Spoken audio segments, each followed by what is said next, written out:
स्वागत है आपका वैसे इन्फॉर्मर की एक और वीडियो में। तो इस वीडियो में बात करने वाले हैं रैंडी ऑर्टन के बारे में। जी हाँ, आज सरप्राइजिंगली रैंडी ऑर्टन देखने को मिलते हैं मंडे नाइट रॉ में।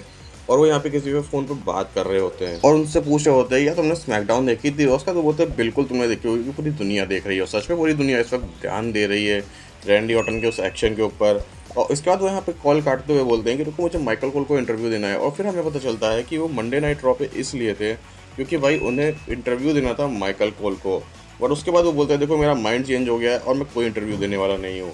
बट इसके बाद वो बोलते हैं कि लेकिन मैं तुम लोग को एक मैसेज दे देता हूँ। मैसेज ये है कि भाई उन्होंने किसी के कहने पे ये सब चीज़ें किया है। उन्होंने बोला कि मेरी किसी से कन्वर्सेशन हुई। अब तक लोग मुझसे जस्ट सवाल पूछते थे, बट मैंने जब किसी से कन्वर्सेशन की तो मुझे पता चला कि मैं कौन हूँ, मैं क्या हूँ और मैं क्या कर सकता हूँ।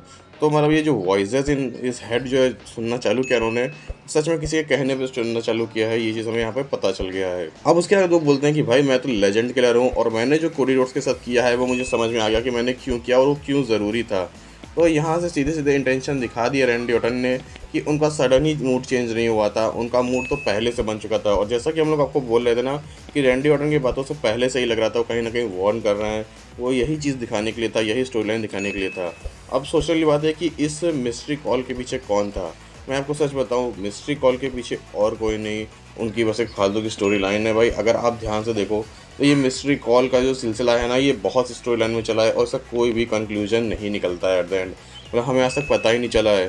सेम जेओसो के केस में भी हुआ था, जब उनका दिमाग ख़राब हो रहा था वो फ़ोन पे बात कर रहे थे। और लेटेस्ट की बात करूँ तो भाई जब जो है पॉल हेमन और जो है हमारे एडम पियर्स के बीच बवाल चल रहा था, तो एडम पियर्स को भी किसी ने कॉल की थी, बट पता भी नहीं चला कि वो कौन था। और अब सेम कांड होगा रैंडी ऑर्टन के साथ, हमें कभी पता ही नहीं चलेगा कि मिस्ट्री कॉल के पीछे कौन था।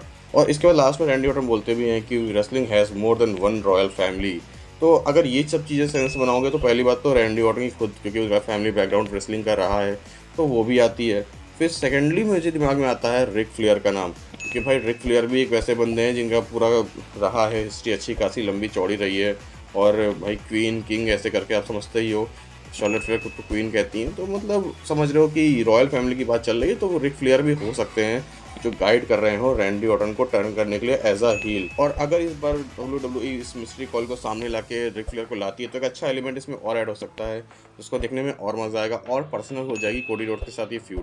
तो देखते हैं बाकी WWE आगे क्या करती है स्मैकडाउन में। बाकी आप बताओ कमेंट सेक्शन में कि आपके हिसाब से मिस्ट्री कॉल किसकी हो सकती है, बताइए कमेंट सेक्शन में। और लाइक शेयर सब्सक्राइब करिए चैनल को। मिलते हैं नेक्स्ट वीडियो में, तब तक के लिए गुड बाय।